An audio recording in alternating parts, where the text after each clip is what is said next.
Así que nos vemos nuevamente una nueva semana de clases de óptica y física moderna. Espero que hayan tenido un buen fin de semana. La clase anterior, la clase del viernes, empezamos una nueva unidad. El contenido de la nueva unidad ya está abierto en campus virtual para que ustedes lo revisen. Y disculpen, no subí la clase del viernes como tema más o menos. Resulta de que después de mucho intentarlo, por fin voy a estudiar en el extranjero, mi posgrado.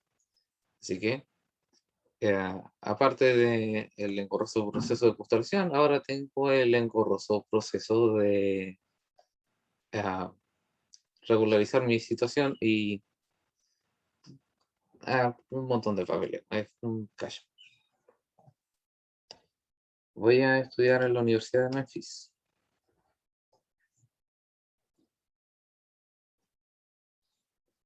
Gracias por preguntar. En fin. Todo eso me mantuvo distraído de de estas básicas tareas. Y sí, también tengo pendiente subir un documento, viendo de que creo que ninguno de ustedes dos, los que están aquí, vio el contenido de la clase anterior. Vamos a darle una pequeña pasada.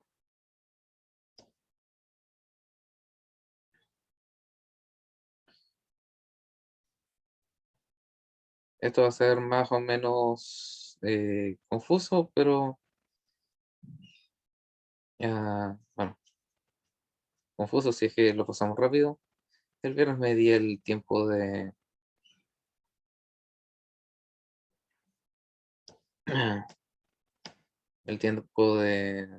explicarlo con detalle. Bien, ahí se me ocurrió. Compartiendo pantalla. Bien. Este documento todavía tengo pendiente sobre el campus virtual, lo voy a hacer hoy día, apenas termine esta clase. Creo que eso es lo que dije el viernes, pero en fin. Lo que vamos a estudiar ahora es esencialmente la justificación en la teoría electromagnética del fenómeno de refracción y reflexión. Nosotros sabemos que la luz se refracta mediante la ley de, y esta refracción está descrita por la ley de Snell y el, por supuesto, la, y la reflexión por la ley de reflexión. Sabemos eso, pero lo sabemos cómo, pero no sabemos por qué, o más bien por qué para las ondas electromagnéticas, porque las ondas mecánicas también se refractan.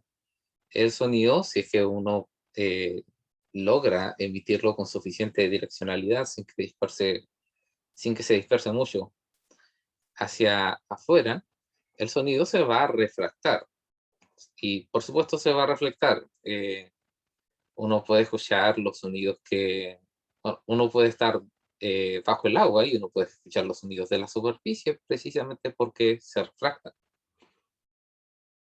Ahora,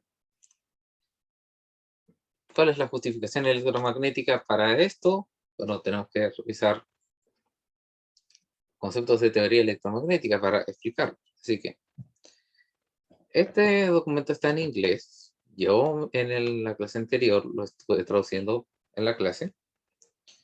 Así que, pregunta, ¿qué sucede cuando una onda electromagnética pasa desde un medio lineal homogéneo isotrópico hacia otro? Ejemplo, del vacío al aire, del agua ah, del agua al aceite y por ejemplo, del vidrio al plástico. Bueno, refracción sucede. Pero aquí estamos hablando de reflexión y transmisión. Y en esta cosa se estudia solamente la incidencia normal. Eso quiere decir de que en este caso el rayo de luz va a incidir perpendicularmente sobre la superficie y no va a haber un ángulo de refracción, así que la luz solamente va a transmitirse y reflejarse. Ahora, ¿cuánto se refleja y cuánto se transmite? Esa es una buena pregunta, porque la teoría óptica no nos dice cuánto se refleja y cuánta luz se... Bueno, cuánto se refleja y cuánto se emite. Bueno, cuánto se refleja y cuánto se transmite. Solamente nos dice cuánto se desvía el rayo de luz y cuánto se desvía el rayo reflejado de luz. Así que, usando las leyes de Maxwell, encontramos 4 condiciones de borde. O más bien, cómo es que entendemos que se comporta el campo eléctrico y magnético en la frontera entre los dos materiales. O sea, hay el campo eléctrico que compone la luz, el campo magnético, tiene que seguir las leyes de Maxwell, tanto por arriba y por abajo, y en la frontera de los dos materiales. Entonces, usando la ley de Gauss para el campo eléctrico en la materia, que es D, tenemos que tenemos que la componente perpendicular del campo eléctrico, así que la componente perpendicular del campo eléctrico arriba y abajo son iguales. La componente tangencial del campo eléctrico es tanto y tanto. Es igual, la componente paralela es igual arriba y abajo. La componente del campo magnético perpendicular a la interfaz es igual arriba y abajo. Y la componente tangencial es igual arriba y abajo con esta condición de 1 sobre mu y 1 sobre mu 2. Ahora, en los materiales que típicamente usamos para óptica, que son transparentes, eh, la constante de permeabilidad magnética es típicamente 1.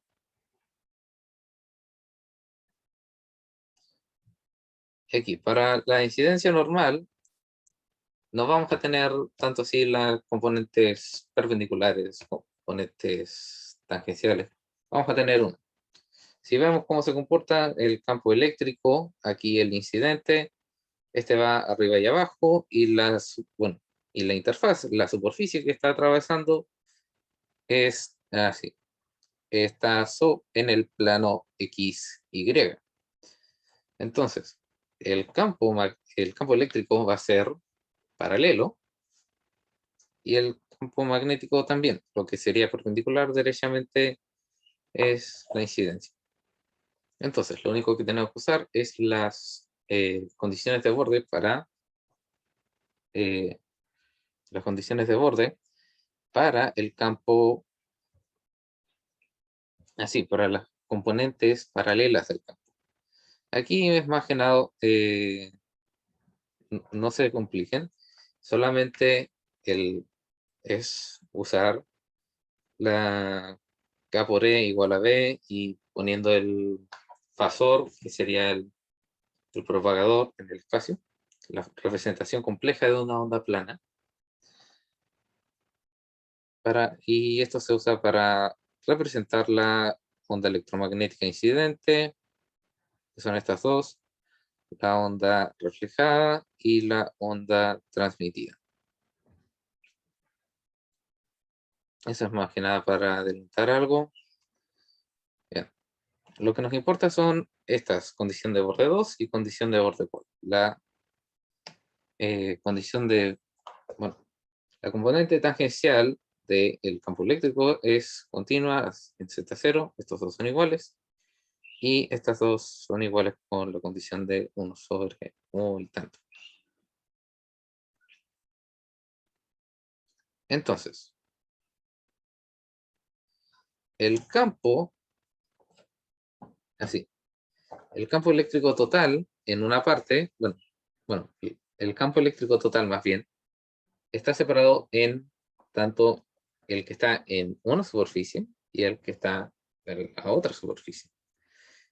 El campo total en el medio 1 es el campo incidente y el campo reflejado, mientras que en el medio 2 es solamente el transmitido. Si usamos las condiciones de borde 2 y 4, aplicándolo al campo eléctrico como están aquí, tenemos las siguientes ecuaciones. Campo incidente más campo reflejado es igual al campo transmitido, y campo incidente más campo reflejado es igual al campo transmitido. Usando las representaciones complejas de las ondas planas para esta cosa, se obtiene esto. Se pueden eliminar los fasores y tenemos esta, que es esencialmente lo mismo, pero aquí tenemos el campo incidente más el campo reflejado es igual al campo transmitido, pero esta es la magnitud del campo, así que esta ecuación se aplica tanto vectorialmente como para las magnitudes. Y también aquí hay otra forma de encontrarlo, por dos ecuaciones, dos incógnitas. Esto, bueno, también se puede escribir en términos de, si no me equivoco, sí, la velocidad de la luz y el índice de refracción. Bueno, asumiendo de que mu2 y, bueno, mu1 y mu2 y b1 y b2 son conocidos, dados los dos medios, tenemos dos ecuaciones a partir de la condición de borde 2 y la condición de borde 4, y tres desconocidos. O sea, vamos a necesitar otra ecuación.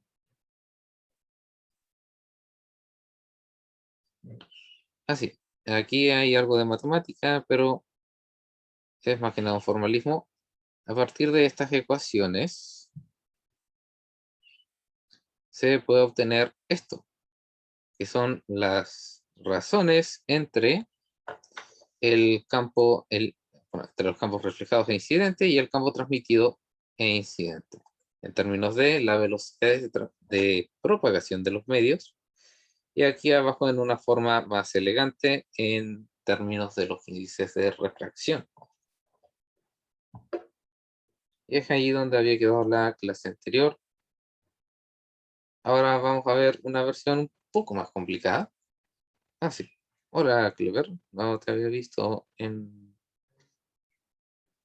No te había visto en los asistentes de Zoom. Bien.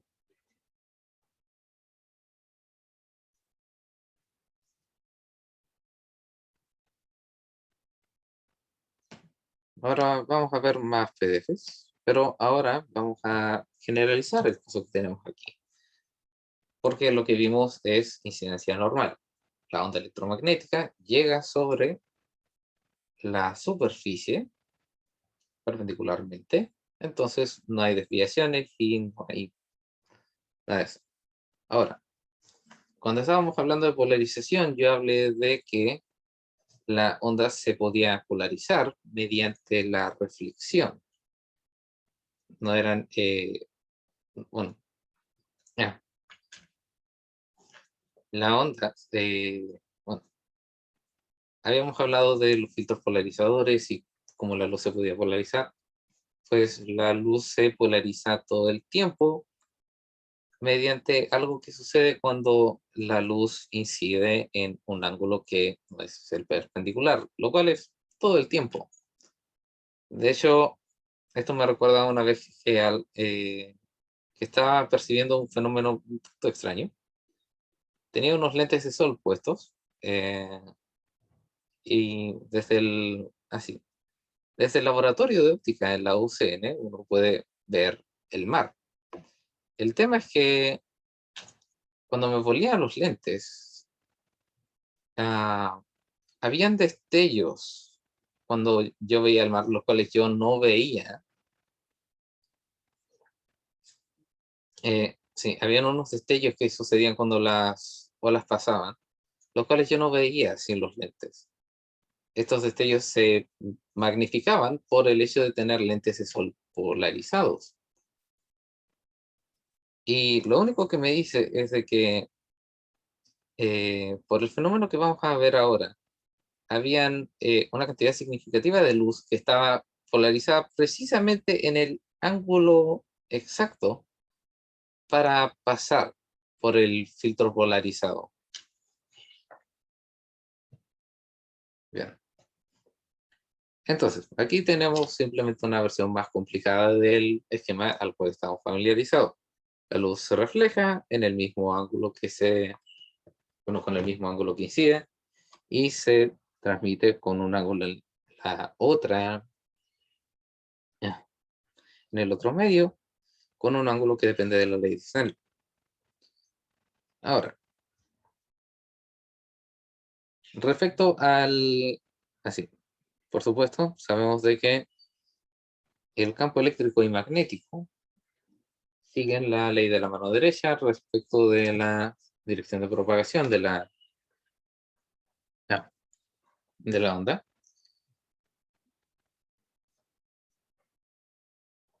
Pero también podemos,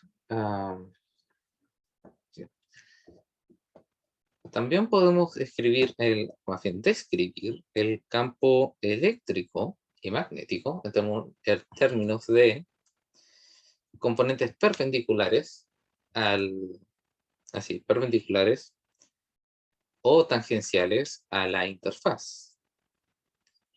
Y en la clase anterior vimos condiciones de bordes, que son las ecuaciones electromagnéticas, las cuales dictan cómo se comporta un campo eléctrico y magnético en la frontera entre dos medios. Así que, si es que caracterizamos el campo incidente y el campo reflejado, el campo transmitido y el campo incidente en estas razones, podemos tener R y T. Bueno, los R's van a ser para el campo reflejado y el T va a ser para el campo transmitido. Si es que tiene este símbolo de aquí, de la T invertida, es porque es la componente perpendicular. Y si es que bueno, si tiene estas dos barras paralelas, es obviamente la componente paralela en la interfaz.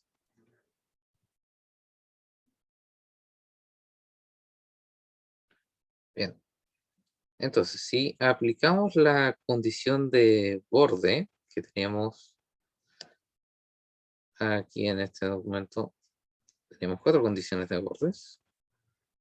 Estamos hablando ahora de la tangencial. No, perpendicular. Tenemos que epsilon 1, componente tangencial, componente 2. Bien. Entonces, ambos, el campo incidente y reflejado, son los que están en el medio 1 y el campo transmitido es el que está en el...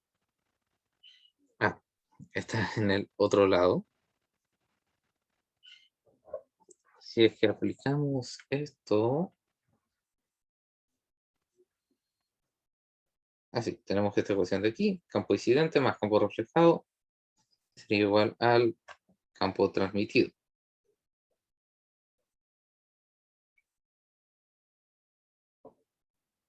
El campo, así, para el caso perpendicular tenemos que tratar el campo magnético. Pero el campo magnético, en este caso, lo tenemos lo tenemos sobre la superficie, incidiendo en un ángulo. Así que tenemos que escribir sus componentes perpendiculares y sus componentes tangenciales en términos del ángulo de incidencia. Lo que queda como esta ecuación en gris aquí abajo.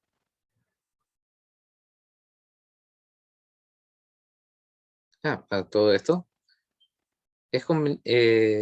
es bastante útil de que la ecuación que nos da la podamos entender en términos como dependiente del ángulo de incidencia, ya que si el ángulo, si teta i, este ángulo de aquí, aumenta a 90, o más bien, no, si el campo es 90, llega a ser 0 porque el rayo está incidiendo paralelo en la interfase, pero si es que es 0, se logra la incidencia normal.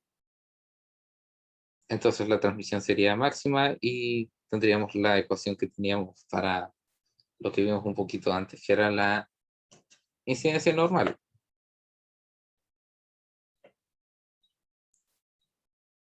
Bueno, luego tenemos que ver la componente perpendicular a la componente del campo eléctrico perpendicular a la interfaz. Esto combinado con la ley de Snell. Ah, no. Esta es la ley de reflexión, pero aquí en la diapositiva está la ley de Snell. Que se olvidó ese detalle. Bueno, en combinación, todas estas ecuaciones tenemos esta razón, que es de hecho bastante parecida a la que teníamos para... Así, bueno, parecida funcionalmente, porque lo que teníamos era la razón entre el campo incidente y el campo reflejado y el campo transmitido en función de los índices de refracción. Ahora, más adelante, si no me equivoco, vamos a tener ecuaciones que van a estar escritas solamente en términos de los ángulos de incidencia, usando unos trucos trigonométricos que no, bueno, no los he intentado hacer. Algo me dice que son posibles, pero aquí no veo que sea muy sencillo encontrar la reducción.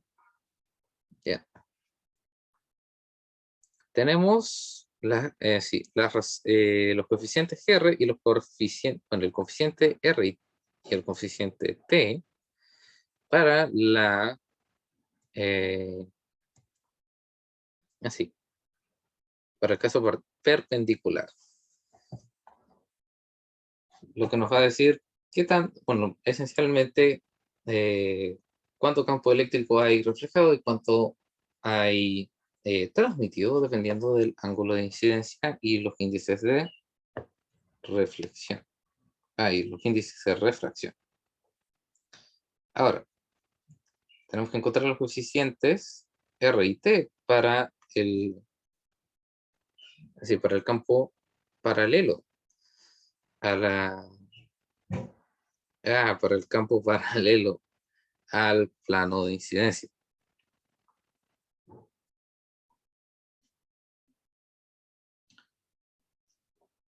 Bueno, es cosa de aplicar las condiciones de borde.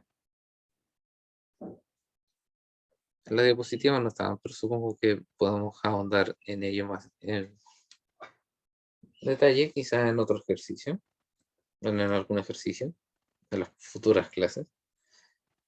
Pero lo único que tendríamos que hacer es aplicar las condiciones de borde 1 y 3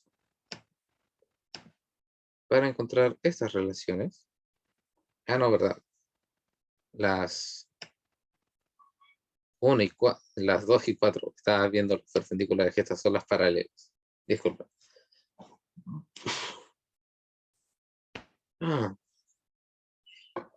Bien.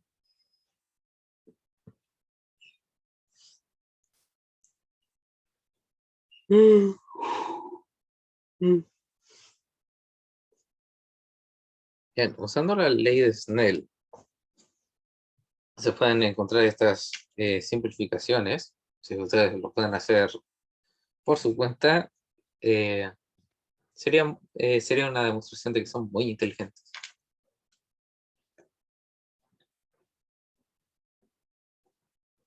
Tenemos media hora, pero no creo que sea muy importante encontrar. O sea, podría ser un buen ejercicio, pero no hay física en tratar de encontrar eh, esencialmente estas formas de la ecuación usando la ley de Snell. Es solamente matemática lo que hay. La diferencia entre las ecuaciones que vimos antes y las ecuaciones que hay aquí son lo mismo, solo de que están escritas en términos del ángulo de incidencia y el ángulo de transmisión. con estas cantidades, nosotros podemos, bueno, más bien, con estas ecuaciones nosotros podemos entender no solamente cuánto campo eléctrico hay, bueno, más bien, cómo, bueno, más bien, dicho de otra forma, no lo pensé bien cómo le voy a decir.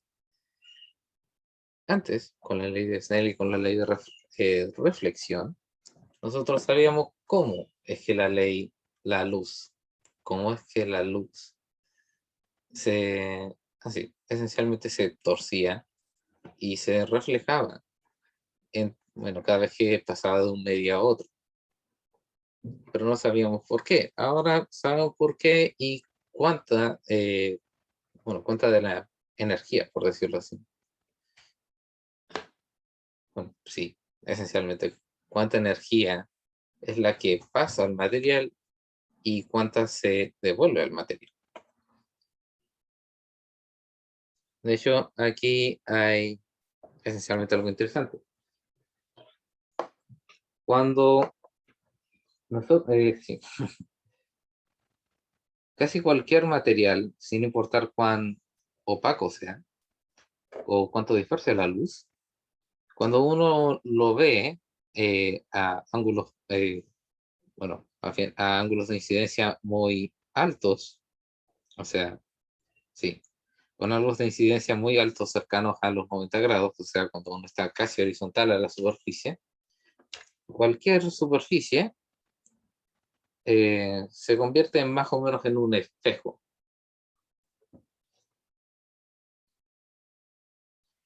¿Por qué? Porque a este ángulo, el coeficiente de reflectividad es mucho mayor que el coeficiente de transmisión. Entonces, estos rayos esencialmente, eh, o sea, más bien, dadas las condiciones de borde, sí, el camino de menor resistencia por un fotón es derechamente reflejarse en la superficie y no transmitirse.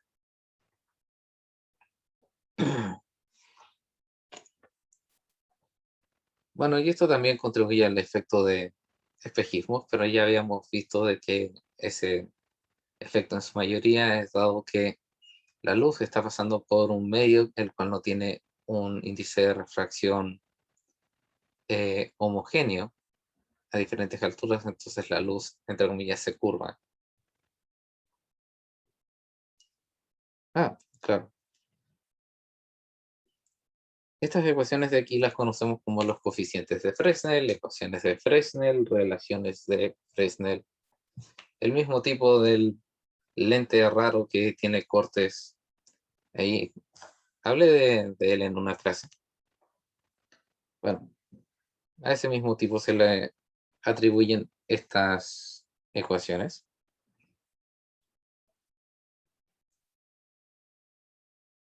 Ahora,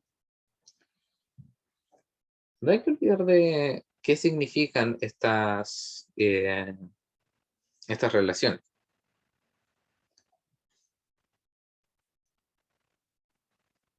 R, así, así, sí, sí. Eh, para las fricciones perpendiculares y para las fricciones paralelas, estamos hablando de campos eléctricos. Si estamos hablando si estamos hablando de componentes paralelas y componentes perpendiculares a la interfaz, estamos hablando de un vector. Hay que olvidar de que el campo eléctrico es un vector. Entonces, cuando tenemos un rayo que incide normalmente, claro, el campo eléctrico está, más que nada, por el ejemplo, está incidiendo paralelo a la superficie de la incidencia normal. Entonces, el campo eléctrico va a estar vibrando así.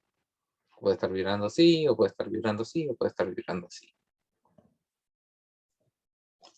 Pero en la incidencia con un ángulo, eh, no podríamos hablar fácilmente de una polarización, ¿cierto? Porque estaría vibrando así, o así, dependiendo de la orientación del campo eléctrico. Bueno, va a terminar en 10 minutos. En fin.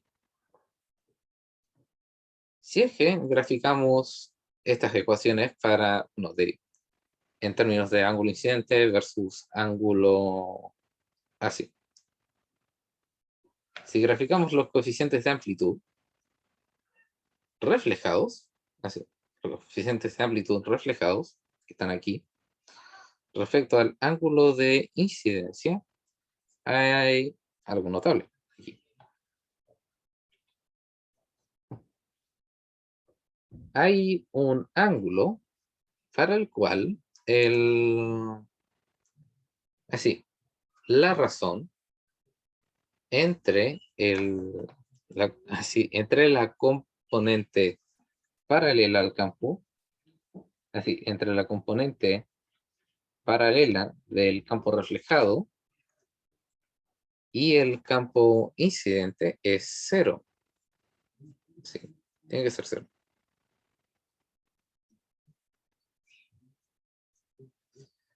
A ver, viéndolas así. Es reflejado sobre incidente.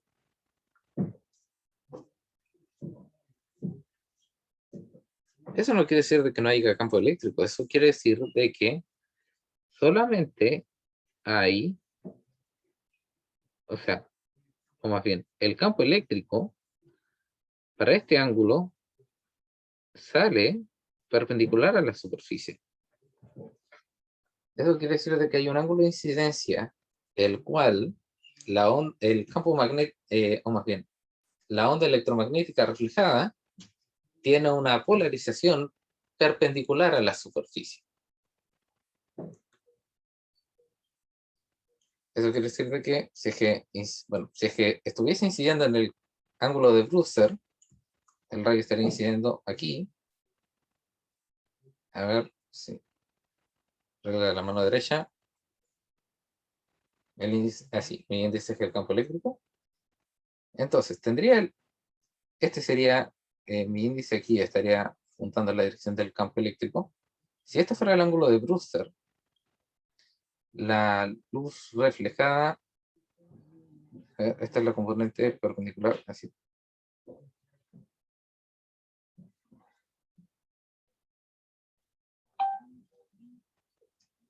Me es difícil imaginarlo, pero el campo estaría así. Estaría así. ¿Y qué otras direcciones tengo para acá?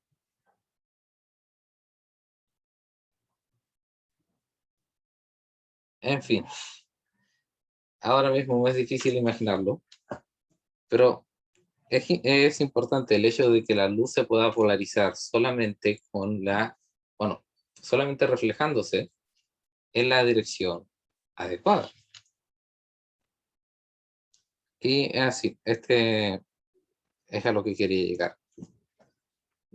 Bueno, este destello que estaba saliendo del mar cuando lo veía a través de mis lentes de sol, es precisamente porque estos destellos provenían de luz que se polarizaba luz que se reflejaba y se polarizaba precisamente en el ángulo de Brewster. Había secciones de las olas las cuales estaban precisamente en el ángulo de Brewster, estaban polarizadas y la polarización que tenían era precisamente la suficiente como para pasar derechamente por mis lentes polarizados.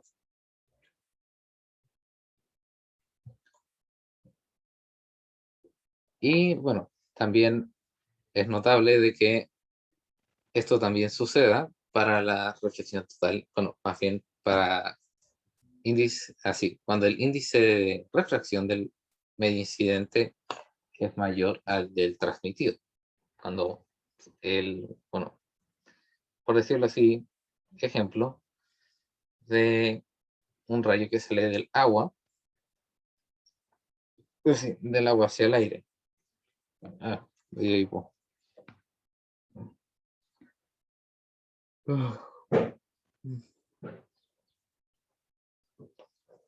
por supuesto, no es ninguna sorpresa de que estas ecuaciones tengan una asíntota para el ángulo crítico, porque cuando cuando el medio incidente tiene un índice de refracción mayor, puede suceder la reflexión total interna. bueno, más bien sucede la reflexión total interna cuando el ángulo es mayor que el ángulo crítico.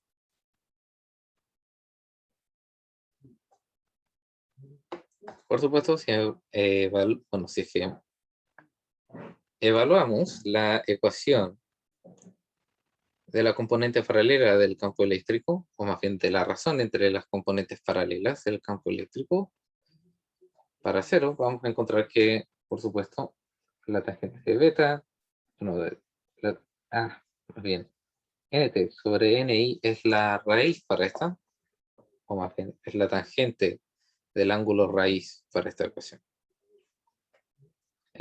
Bueno, y teta b es, por supuesto, teta b es el ángulo de Brewster, en resumen, el ángulo con el cual, el ángulo específico en el cual la luz sale con una polarización perpendicular a la superficie.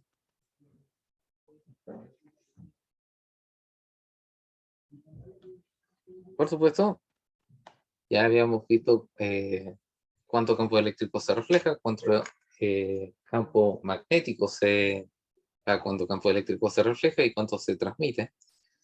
Entonces, como la física es complicada, tenemos que referirnos no en términos derechamente del módulo del campo eléctrico, sino que tenemos que usar términos de energía, bueno, no tanto por formalidad, sino porque es necesario tener algo que se explique en términos, bueno, más bien ecuaciones que funcionen en términos de energía para que se pueda medir y también los ingenieros puedan usarla.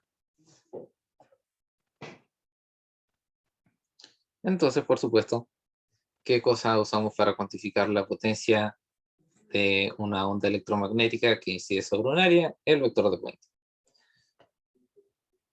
Vector de Poynting, tenemos E cruz B, tanto, ya habíamos visto esto. Entonces tenemos intensidad incidente, reflejada y transmitida, y el área, la interfase que recibe toda esta radiación.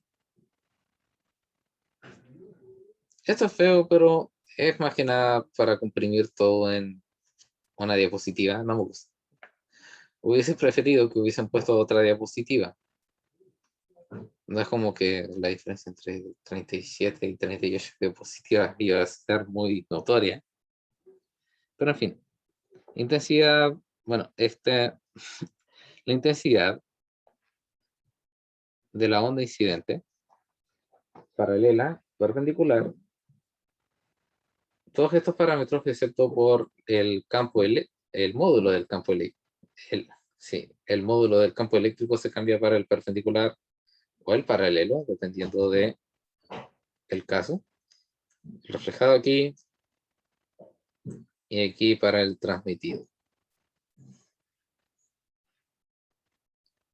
Entonces, la razón, las razones serían, por supuesto, la división entre el reflejado y el incidente, y el transmitido y el incidente. Tenemos esto como el ángulo reflejado siempre igual al ángulo incidente. La razón es simplemente esta, y en el caso de la transmisión se complica un poco porque tenemos que el coseno de teta i, teta t.